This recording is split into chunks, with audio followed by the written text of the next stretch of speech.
welcome to You Didn't Get the Memo. I'm your host, Gloria Bailey Ray. And as always, we have an exciting show for you today. I want to thank you so much for tuning in and for joining us. Want to remind all of you that You Didn't Get the Memo is about providing you, the viewer, with relevant, factual, mainstream information to help you be informed and to make informed decisions. For those of you that may have questions for my guests, feel free to place them in the comment section. We'll do our very best to respond to them. Okay? So, also, You Didn't Get the Memo. We are airing live on Facebook, YouTube, and LinkedIn. If you haven't had an opportunity to tune in, look, I want you to set that dial to every Tuesday, 5 p.m. Pacific Standard Time, to tune into 55 minutes of some riveting, educational, informational, and motivational talks with my different guests. All right. Listen, companies around the country, they found themselves at the forefront of having to reevaluate their corporate views on race and ethnicity. Despite decades of efforts by public, private, and social sector organizations, racial inequity has only increased. Can this trend be reversed? That actually becomes the question. Since the murder of George Floyd back in May of 2020, companies have dedicated something around $200 billion to increase efforts towards racial justice. Listen, my guest today, Miss Odelia Young, who is one of the co-founders of Novalia Collective, is going to be discussing how her company, Novalia Collective, can assist companies with addressing the inequities in systems and environments. So I'd like to welcome to the show Miss Odelia. Welcome. Thank you so much for tuning in. Yeah, thank you for having me. I'm very excited to be here. Yeah, absolutely. Well, I always like to jump in and have my guests tell our viewers, first of all, a little bit about who you are. So, what's your backstory? And let's start with that, first of all. Yeah, my backstory, big question. So my name's Odelia. I'm based in Oakland, California. I've been living in the Bay for almost 6 years.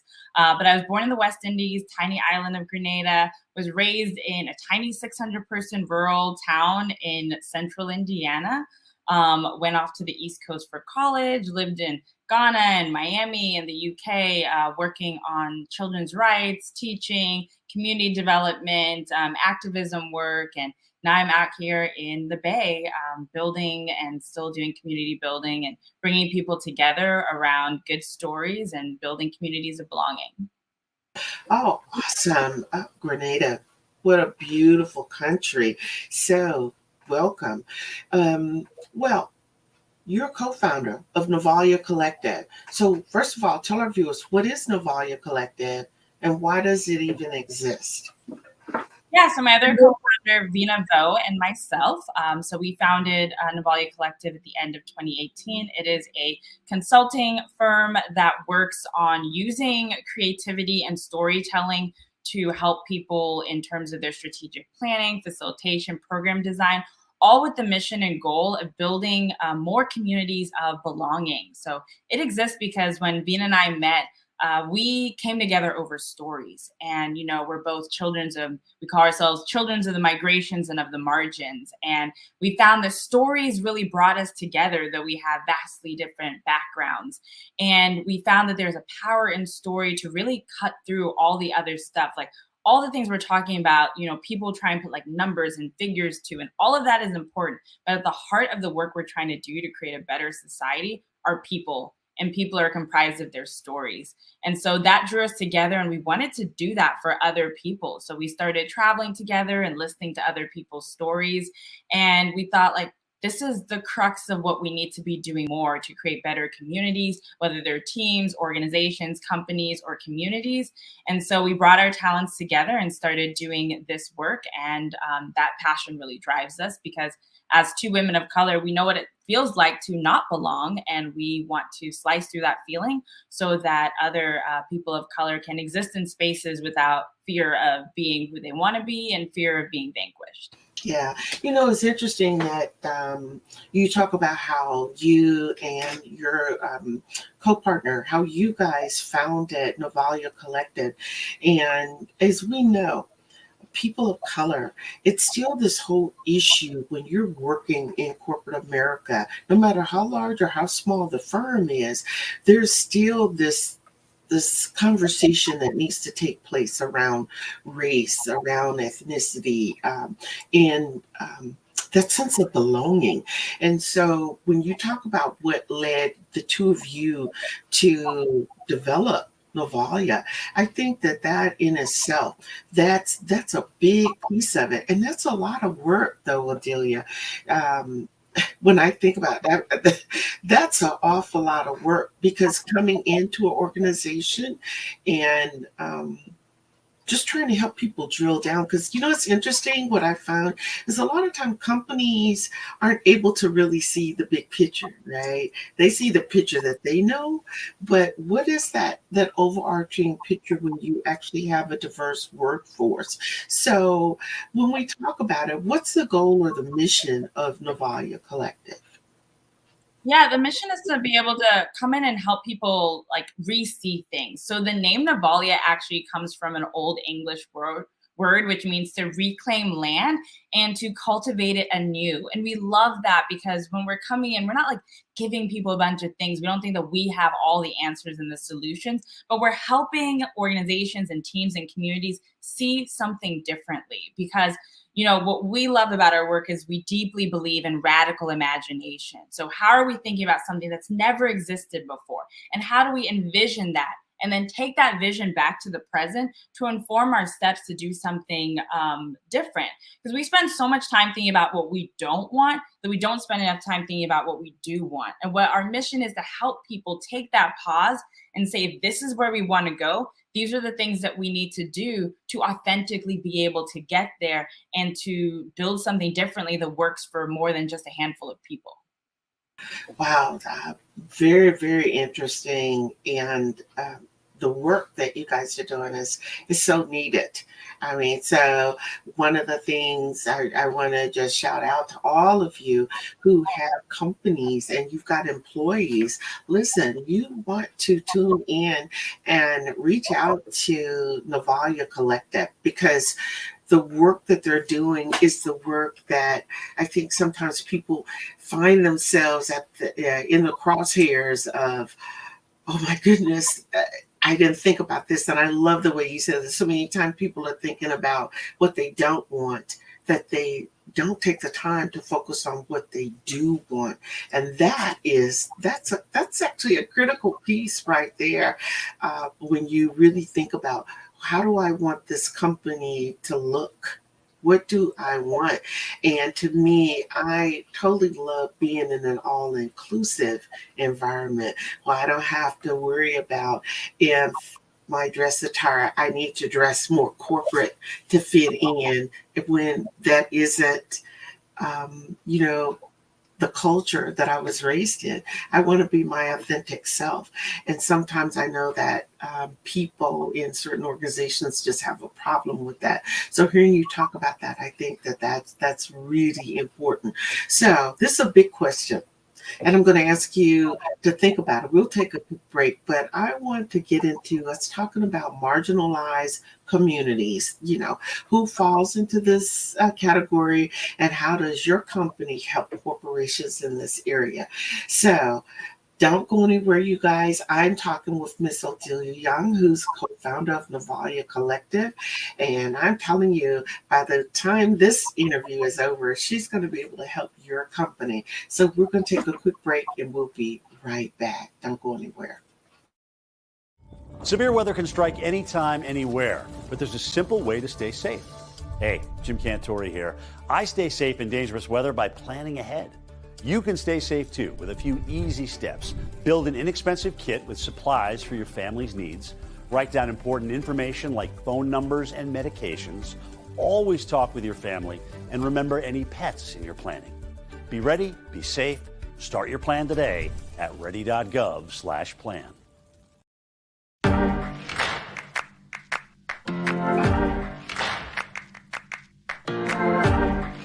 My uncle, Freddie Lee Tyson, was a part of the syphilis study. He was such a wonderful man, a very loving, very caring, very jovial person. He helped build the air base at Moulton Field. When you think about the Tuskegee Airmen, all of the greatness that they did, and then in this same space, such an atrocious study was being heaped upon our men, that really shook my spirit. They were not being treated. That is very different from what's happening with COVID-19. The vaccine is being made available to anyone who wants it, even those who find themselves at the space of hesitancy. We have to have patience and give them the requisite information that they need, that they can make an informed decision. But let's do it out of love.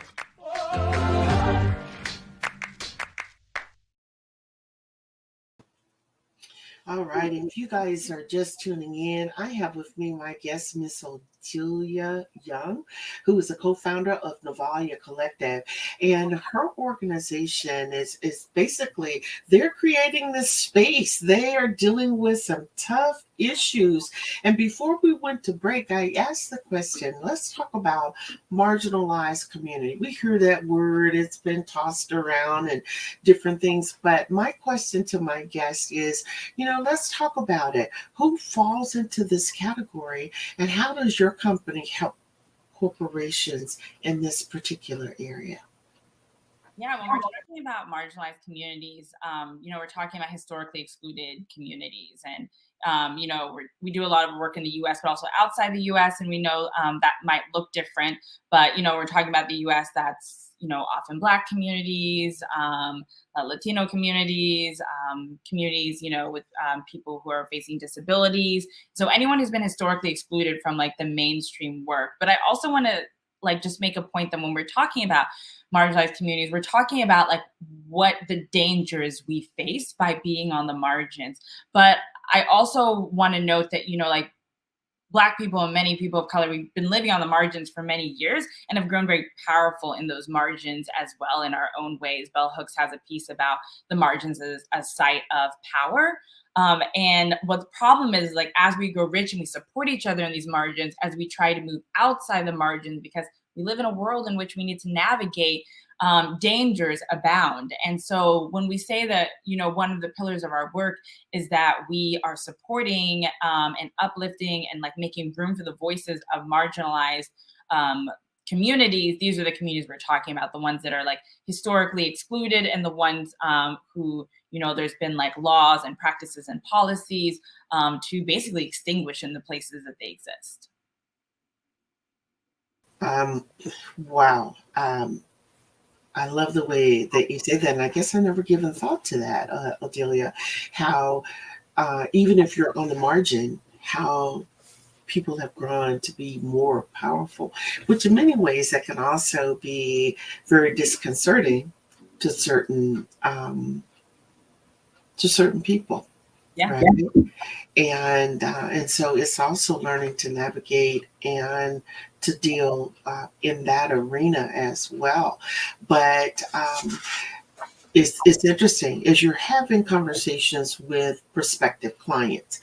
Have you developed some type of radar or that sixth sense, or when a company is really taking these issues that they have you and your partner come in and deal with, are they taking these issues seriously enough? What is that actually resonates with you to say, okay, they're ready. They really need us. They need our help, and we feel that we can have an impact here. Yeah, it's a great question. There are three types of companies I think come to us, or groups. One is someone who just wants us to walk in the door and see the table. So those are the ones who are they want to say that they're working with Novalia Collective and checking a box, but they're going to say no at every corner that they can't do something. They're not willing to actually work with us. The second would be someone who invites us in and lets us sit at the table, but it's a table that already exists. And, they just want us to reinforce maybe the minimal work that they've done to check the box. And then the third type, which is the type that we know is ready to work with us, is the one who's letting us in the room and saying yeah, we had that table, but it's really old. We don't want to use it anymore. We'd like to build something new with you. And those are the ones and we see that by people who have like an investment from their leadership. They're putting resources towards it, so money and time. They're making sure that there is a way that they are actually, they're open to surveying their entire organization to find out like where are people learning levels at, what type of conversations do people want to have. They don't just care about what's happening at the top. So those are some of the things that we see when people are ready, and we hear those when we have conversations with people.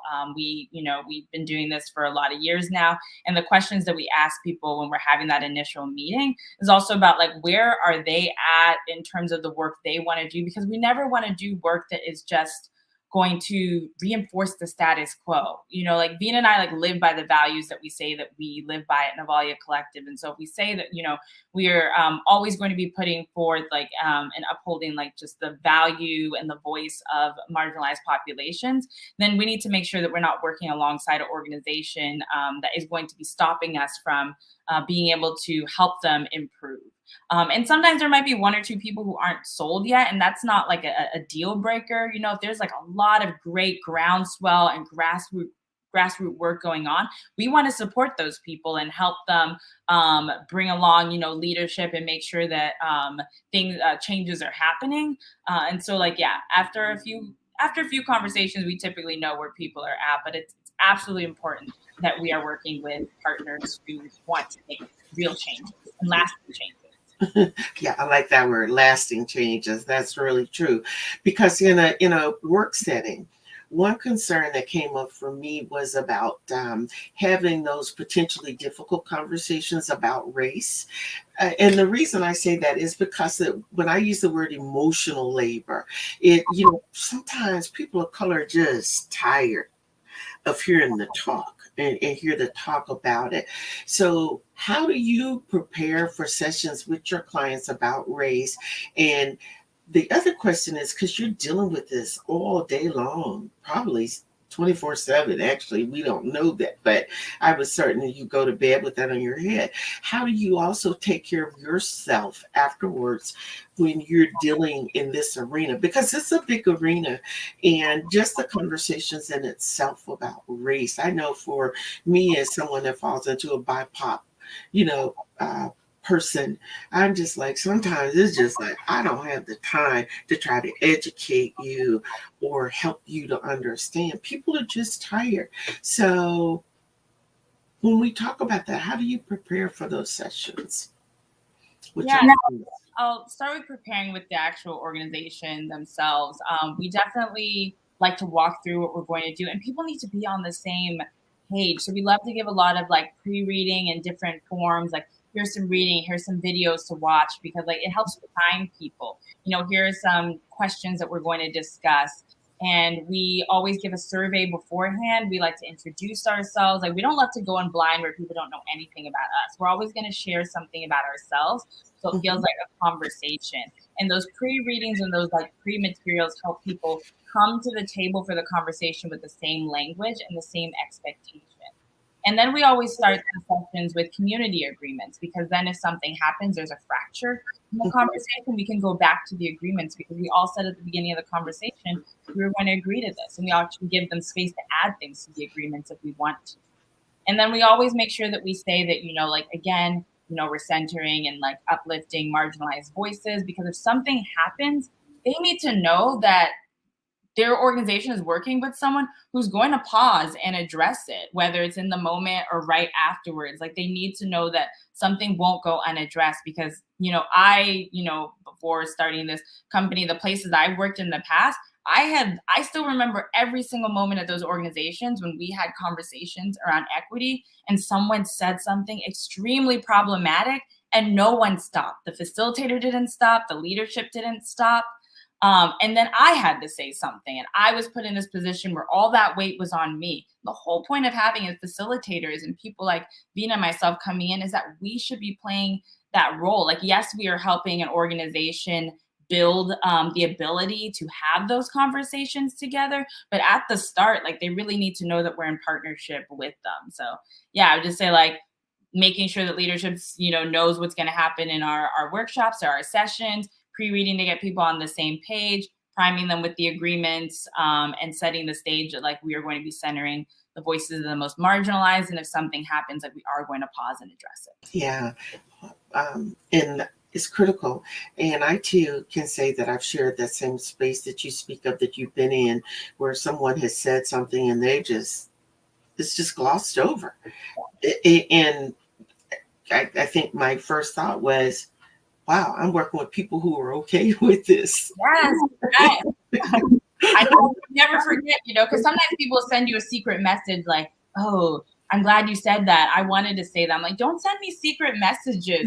Either say it out loud or, stand beside me. But, to your point about how how I take care of myself is, Yeah. because I'm in conversations and sometimes I'm in a meeting with the leadership in an organization and they say something that makes me pause and I'm like, oh, okay, do they actually care about Black people? So I'm just like looking around.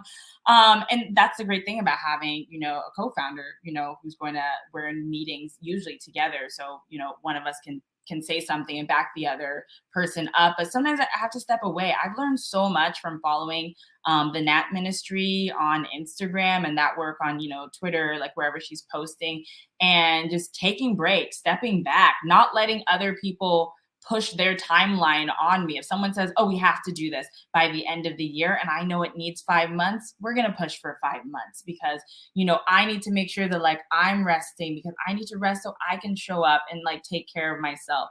And I always want to be modeling the things that I'm telling people. I don't want to tell people to rest and, slow down and not have this false sense of urgency if I'm doing the same thing in my own life. I try to be authentic about the things I'm saying and the things I'm doing. I have my therapist, I have my circle of, friends that I talk to, and I just surround myself with good people and make sure that I take the time to rest. Mm-hmm.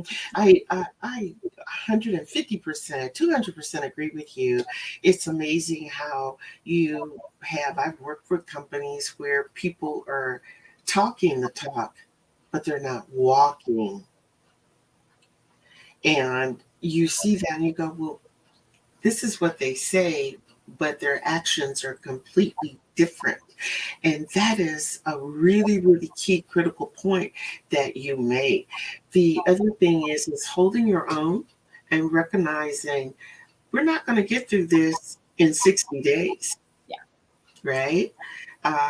5 months, that's the, and having your own power and standing in who you are to be able to say, if you really want this work done, we either go the 5 months or we walk away from it. And that's one of the things that I think is important, how companies want to say we're doing this. They want to check a box, right? Not all, but there are some. And the ones that you see that are putting in the work is modeled by their employees, is modeled by their senior staff and, senior leadership. And that's really important as well. So that leads me to this question, Odelia. So when we talk about corporations and or companies and their messaging, there's also something to be said about how companies actually message. And you're looking and say, this isn't a message that's for Black people or people of color. They're catering to a whole nother audience. They're catering to different folks. And I just have often wondered, as I have gotten older and mature, and really take a look back and a step back and say, it's really interesting how companies didn't realize that their messaging, it was not, see, it's that subtlety, those things are subtlety that basically says you're not welcome here. Yeah. You're not, you may be smart and have all those talents, but you're not the person I'm looking for. So the question that comes back to, are there common mistakes that you've seen from corporations as you start to work with them that they may need to revamp their messaging as it relates to their employees and senior leadership? Any thoughts on that? Yeah, I had a friend the other day who sent me a message, and it was from like senior leadership at her organization, and the whole message read like, I'm about to start an old boys club, and it was just a lot of like signaling to the men in the organization because there were a lot of men in management, but it really isolated the women. And so there's all this messaging that happens where you're trying to do these like confirmation bias or like likeness bias, like, oh, like I'm going to share all these things about myself, which is great. But there's a way that you can share things sometimes, especially if you're leadership, that makes it feel like this is the kind of person who like I'm going to be promoting. This is the kind of person who's on my team. And, that was a big thing in Silicon Valley for a long time. It's like, are you a culture fit? Which is really like, are you just like everyone else here? Instead of like, are you adding something to our culture? Are you pushing our culture? It's like desperately people trying to learn golf to have conversations with people. And so we see it so much in hiring. People are like, well, why aren't we getting other people? I'm like, well, who's on, your website? What's the language on your website? Where are you posting your openings? Because people are astounded when they find out that like the vast majority of jobs are word of mouth. And we also know from research that something like, like 3 in 4 white people don't have a Black person in their circle. So who are they telling about job openings to? So, it's like we start to see these things about like that close people out, that make it feel like nothing, like I don't have an opening. Why am I even trying? And you also have to have like a real culture that is going to invite those people in as well. Because again, with hiring, if you've had a few people of color and they've had terrible experiences, we're going to tell each other. We always tell each other, like that's something. But the big thing I'm seeing now is companies when they're trying to change, that image of theirs and try to draw people of color in. And it's like, we live in an age in which people are digging back 5-6 years through people's Twitter. We will know what you used to do. So it's astounding that people think they can try and like shift their image without addressing the thing that they've been doing for years. That blows my mind. I think several months ago, I was actually watching a show on CBS, and there was a gentleman who's actually out of Silicon Valley, and he tells the story of he was hired as an African-American recruiter, and he was on a call. And because of COVID, everything they were doing recruiting by way of a Zoom. And he's the head of the HR department. They were playing this rap song using the N-word. And he is going, who is doing this? Who's playing this? And just what we spoke of earlier, nobody spoke up. They acted like it was not a big deal.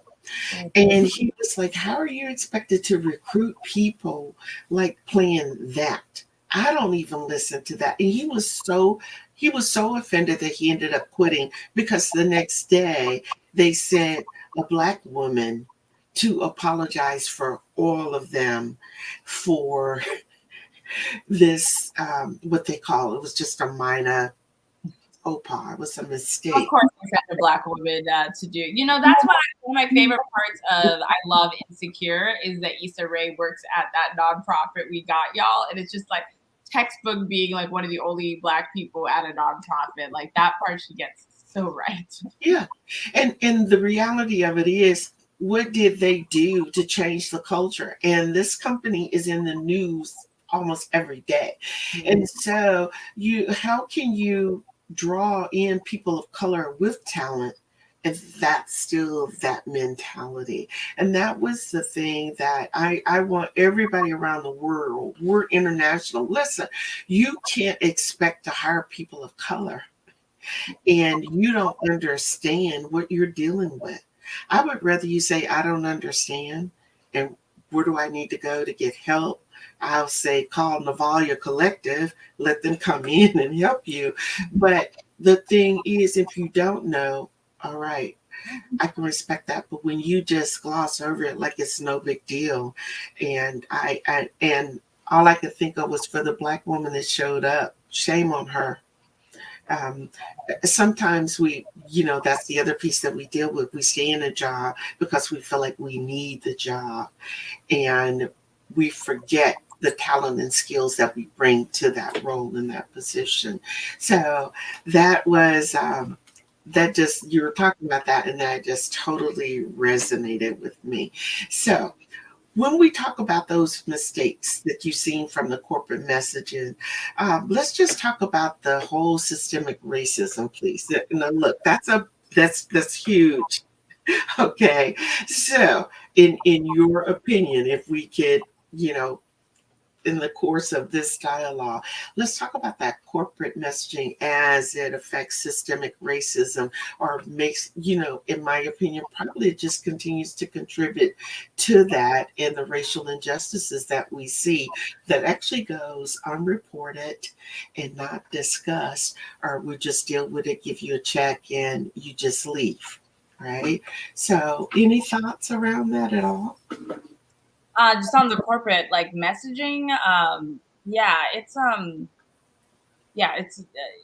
like where to start, like everyone's like, oh wow, like especially summer 2020, there's this like big George Floyd, Breonna Taylor, and suddenly everyone's like, wow, people are going to hold us accountable, and people made all these statements, whether you're Nike or another organization like a company, they made these big statements about, Black Lives Matter, and there were like blackouts on Instagram and all this stuff, but no one did two very critical things, which is one, make some realistic goals to actually make changes that were transparent to the organization, and then check in on it a year later. Because I promise you, like 90% of the organizations that made a big splash summer 2020, if we checked in about the real changes they've been making towards that, it would be minimal, because they just didn't actually set like, goals that really matter. The second is they didn't message or do the work around how is the systems of oppression and racism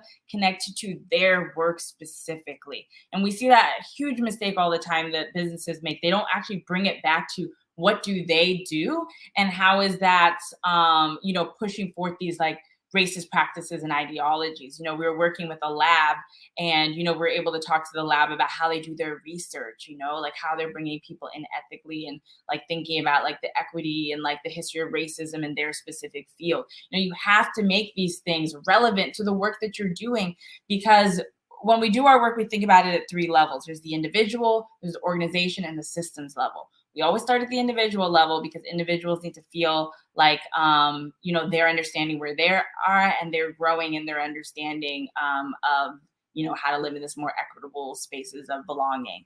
And then as individuals change, we're collectively changing the organization and thinking about new practices and policies that we're going to put in place, because a lot of this work is unlearning. Like, how do we unlearn these things and replace them with new things?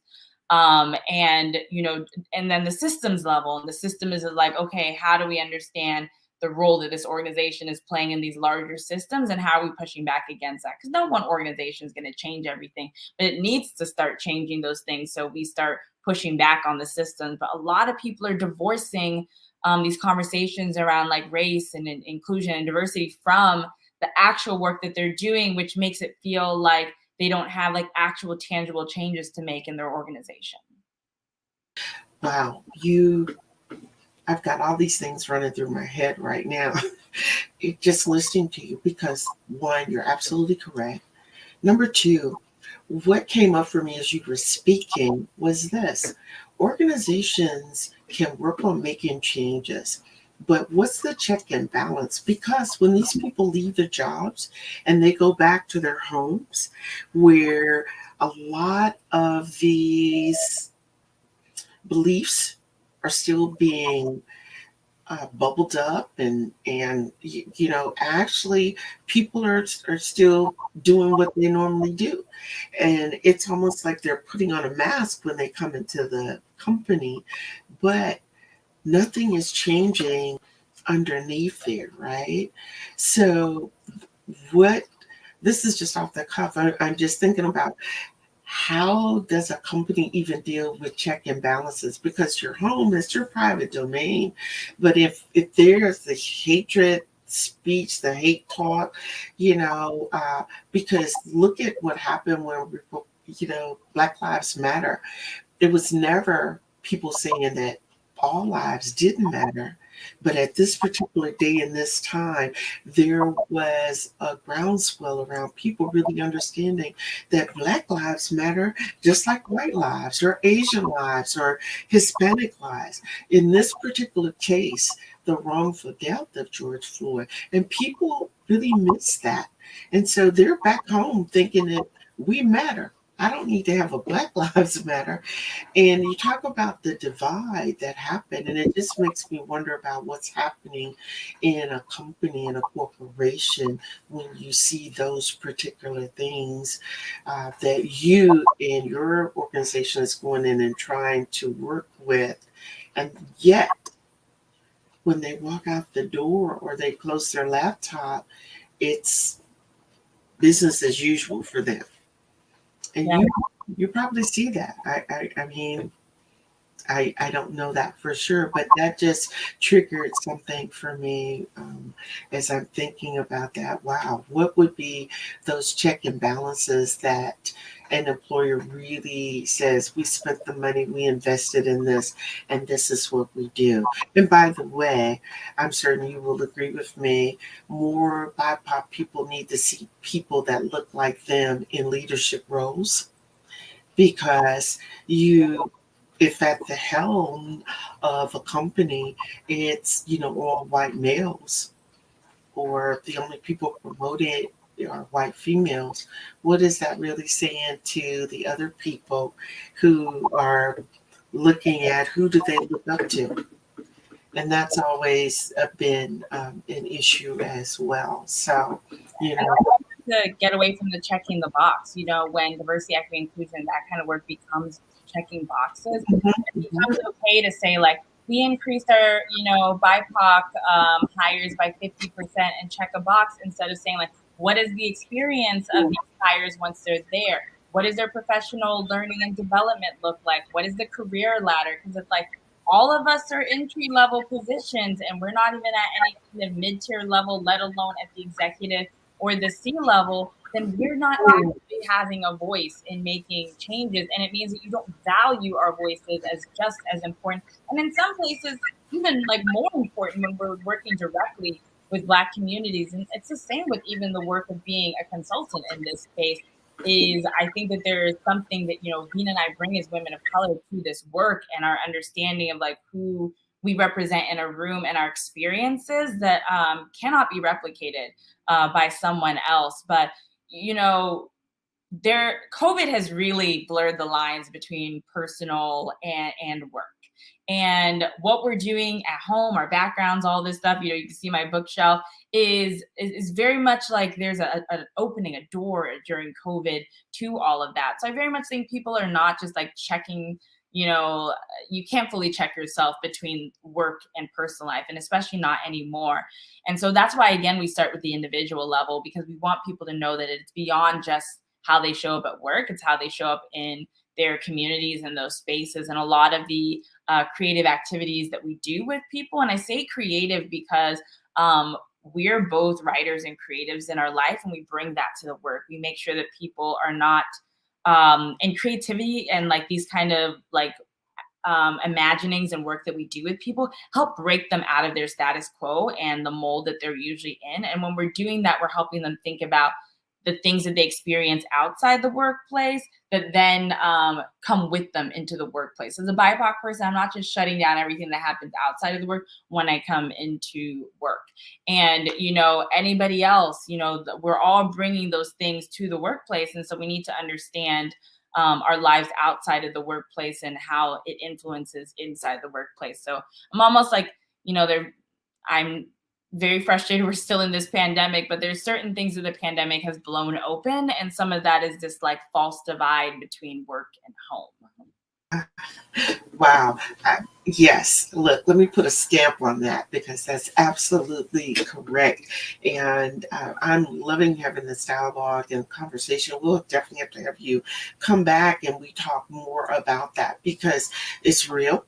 And I know with different generations, some of the things that I've gone through and my experiences are very different from, the Gen Xers and the Zs and all of this, because they're thinking that this doesn't exist, but it absolutely does exist. And when you look at why you left a company or organization, 99 times out of 100, it was number one, you talked about no one had a roadmap.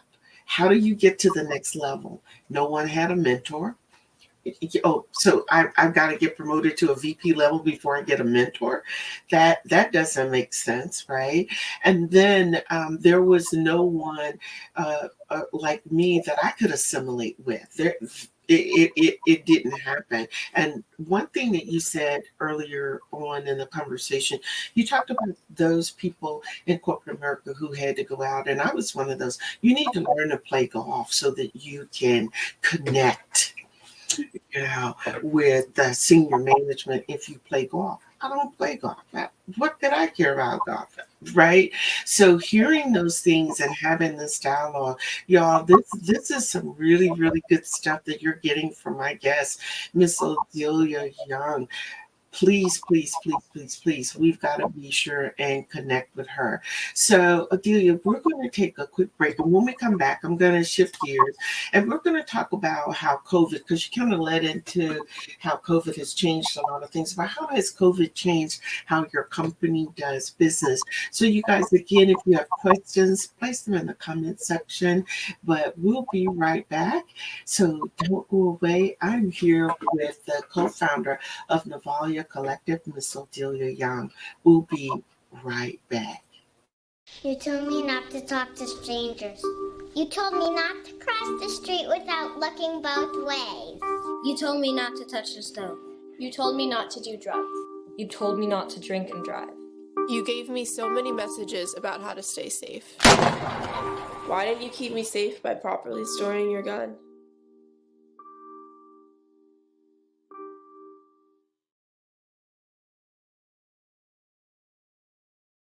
Let's get back to talking smack with the side of mac and cheese.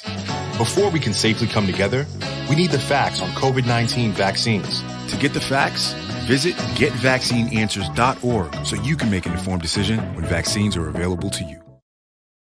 Thank you for watching the You Didn't Get the Memo show with your inspirational host, Gloria Bailey Ray. It's your contributions that make this happen. To become a sponsor, send an email to youdidn'tgetthememo@gmail.com. That's the letter U, didn't get the memo. If you're not in a space to be a sponsor, but you like what you hear, we simply ask that you support what you like by making a contribution to the show. There are 3 ways to make an online donation. Visit paypal.me/Gloria Bailey Ray or Cash App or Venmo, Gloria Bailey Ray. Give what you can. Your support is appreciated. All right. Thank you guys for hanging in there. I have been talking with my awesome guest, Miss Odelia Young of Novalia Collective. This woman is just dope. I'm just telling you, it's real. It's riveting to hear the conversations. I could go on and on.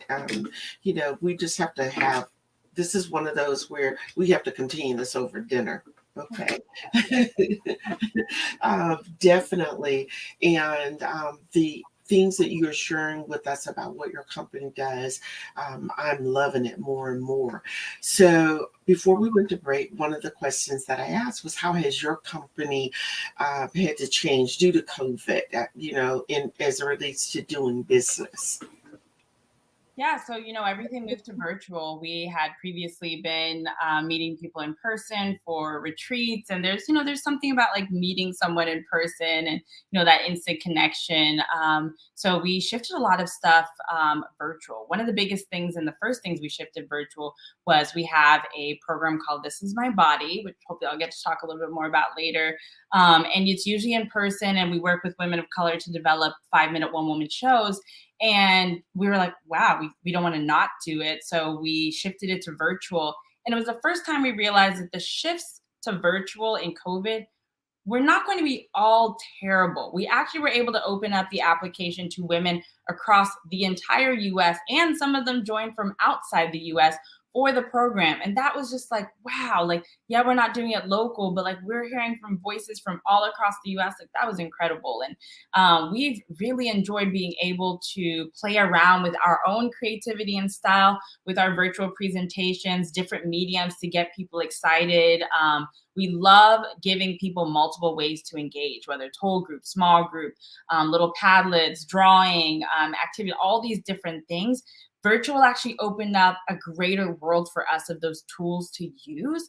And we found that some people who may have sat back a little bit when we were in person were able to, some of these newer mediums, talk a little bit more and share their thoughts. And that was just really incredible. So we've been leaning into these changes and how they've actually been able to help us reach more people and engage people in new and exciting ways. Yeah.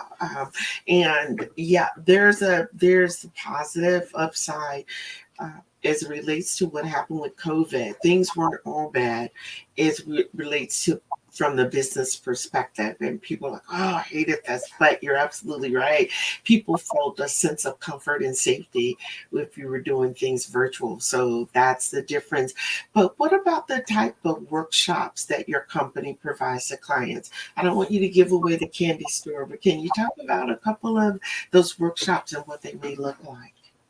Yeah, we do one workshop around, just like understanding belonging. There's been some great work done from the Othering and Belonging Institute out of Berkeley, and we are really inspired by that work to help people understand the process of belonging and othering and how that relates to having healthy communities and organizations and companies, and helping people do that through kind of designing their own communities and what that looks like. And so that's one we really love.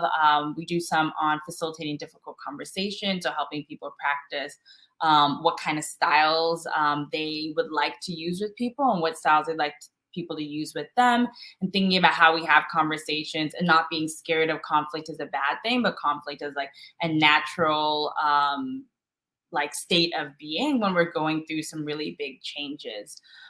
We do, lots of workshops too on helping people understand radical imagination and come up with their visions for their organizations around that. Those are a couple that are really popular right now.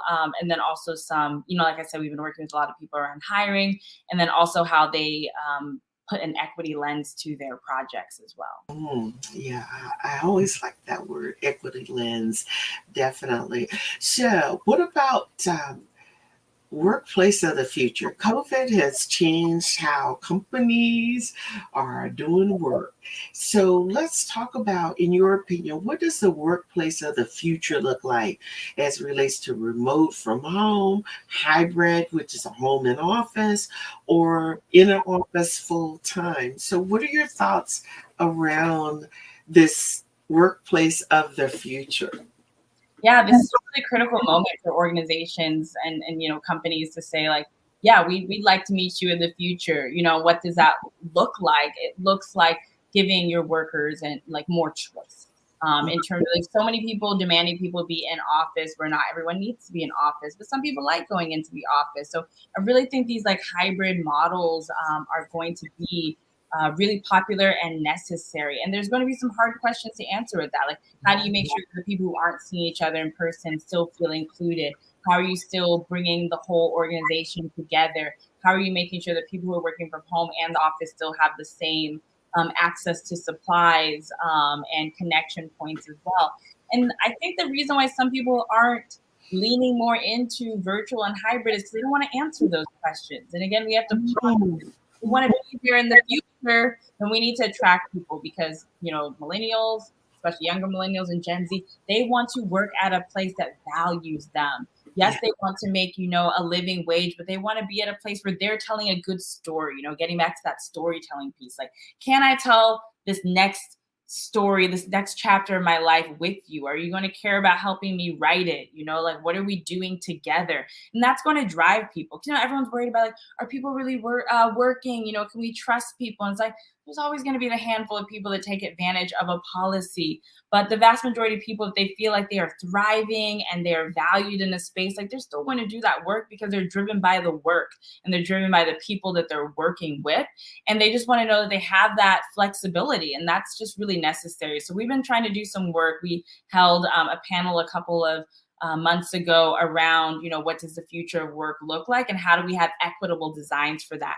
And it starts with listening, having forums to hear from your employees about what they need and what they would like. A lot of people surveyed people, maybe April 2020 and never surveyed their staff ever again. It's like who I was April 2020 is not who I am November 2021. We've learned so much about ourselves in the last, year plus of this pandemic. And a lot of that relates to how we work and what works for us in a workplace. And we need to continually be surveying people to understand how these dynamics have changed and how, going into this next phase of the, pandemic and work, like how are we building that workplace of the future? Not even just this interim workplace. We need to be building for the thing that people are going to be needing, because COVID's really picked up the pace on a lot of innovations. And in many ways, like we need to lean into that and just, keep going. We jumped ahead like a decade. Right. Absolutely. But the one thing that I love is if companies offer that, you're absolutely right. Some people need to feel, especially younger generation, I need to know that I'm valued. I need to know that my ideas, people have heard them and that they've been talked about and, they are in the boardroom and people are really looking at this. But on the other hand, for some organizations where it was, as an adult, you're right. Now, some people will take advantage. I don't care where you are, whether you're in an office all day or not, you're going to have that. But for the most part, what I found, and for me, my thing is, it doesn't matter if you can only get your work done between 10 p.m. and 3 a.m. I don't care if the work is done, right? But it allows that person to have that time with their family.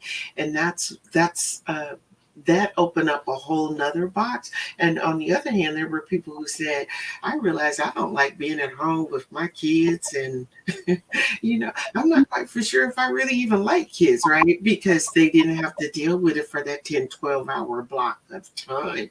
So COVID has opened up an awful lot of different things in that regard. So thank you for talking about that. So let me just ask you this. How do you determine once a plan is implemented, if it's effective or not?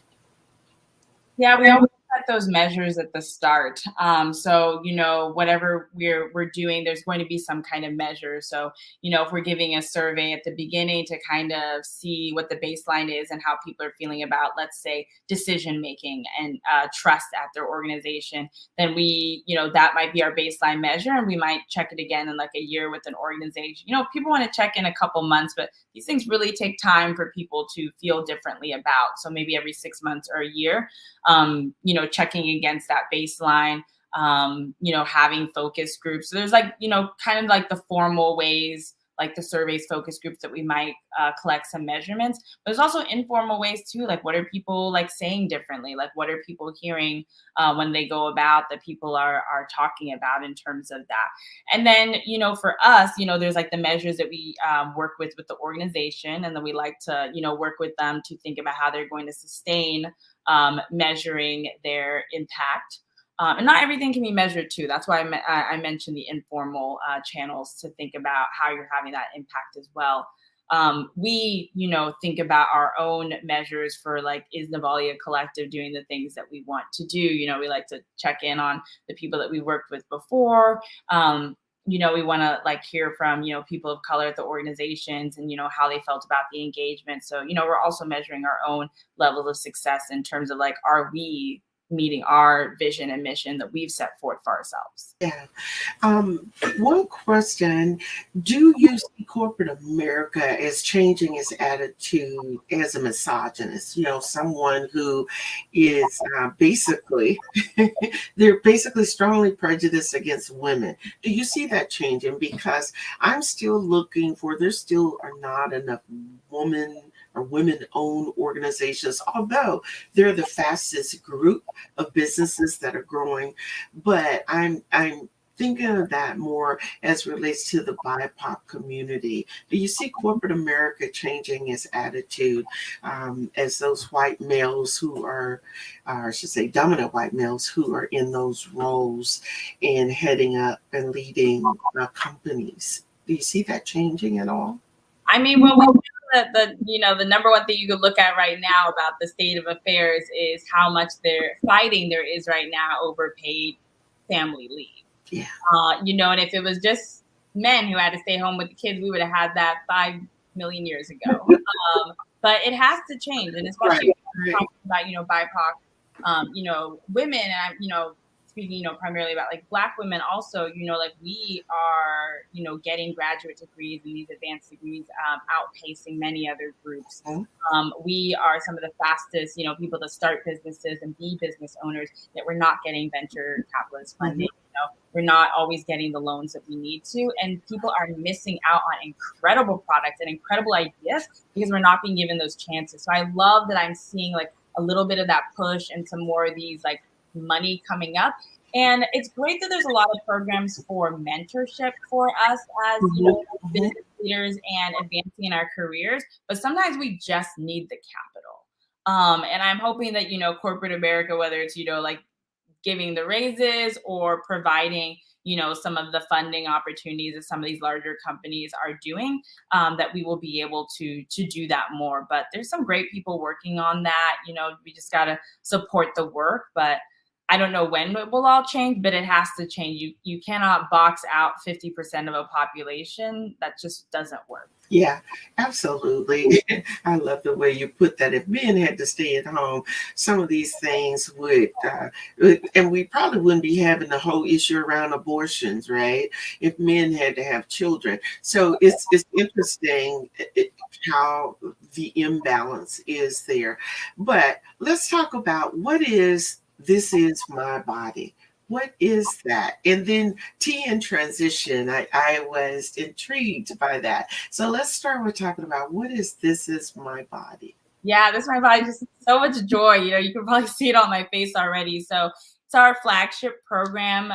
We did our first year in 2019. This is our 2018, I think, of This Is My Body. So This Is My Body is a storytelling program for women of color. And so we take a cohort of women of color, and through writing and performance workshops, we help them develop an original 5-minute one-woman show. And this was kind of birthed because we're like, wouldn't it be great if we did one-woman shows? And then we're like, nah, scratch that. We want to help other people develop one-woman shows. And then we're like, that could feel overwhelming for people. Why don't we do 5 minutes? And then I thought of the theme of body because just, the picking at who we are as women and our bodies happened so many years, ago. Like it starts when we're so young. And so we get to this age, whether we're in our 20s, 30s, 40s, beyond. And there are these stories of our body that we don't own anymore. Like someone has made it into something that we didn't want it to be. So This Is My Body is about how do we reclaim those narratives and tell this story about our bodies to reclaim it. And women have talked about abortion. They've talked about open heart surgery, being asexual. They've talked about the gamut of things in the 4 years that we've had the program. And our second year was actually turned into a book by Nomadic Press. So you can read the stories and you can scan the QR code to watch it live. And just every year I see how much the women grow together as a community. And I also see how much, it impacts us. Cause I just, every year that I'm just helping people birth a story makes me just that's the proudest I am of myself. It's the happiest I am is when I help other people birth these stories. And it is a powerful experience for the women because we tell them first and foremost, you are telling the story for you. If someone in the audience gravitates towards it, that's great. But this is about you being able to reclaim a narrative. And the audience just has really, really loved it every year. We've had people who've been to every single year. And just, real quick, TM Transitions came out of a workshop we had helping people think through their different transitions in their life. So we wanted to have, we're millennials. We're like, let's start a podcast. So the podcast is about the stories of women of color. And we also talk about a tea for the day. It's about, the dynamic lives of women and tea. So we might have an episode that's like Big Red Robe, Oolong, and Rinks. So, Vina's really great at making tea blends, and we'll taste those and talk about the tasting notes. And then we'll use those tasting notes and like weave it into listening to some pre-recorded stories from women of color. And then we interview them as well. And yeah, watch out for season 2. You can listen to season 1 now on our website. Oh, okay, awesome. And that website is what? www.novaliacollective.com. Okay. And you can also find the podcast on all the major podcast carriers. Okay, awesome. So, Adelia, this has been just so inspiring that I hate to let you go, but I want to ask you, what do you want people watching the show today? What do you want them to take away?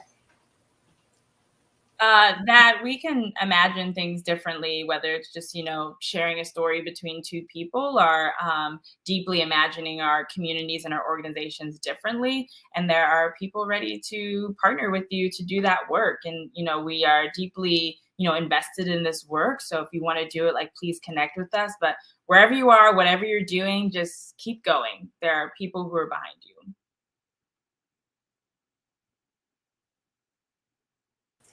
Okay, well, you don't go anywhere.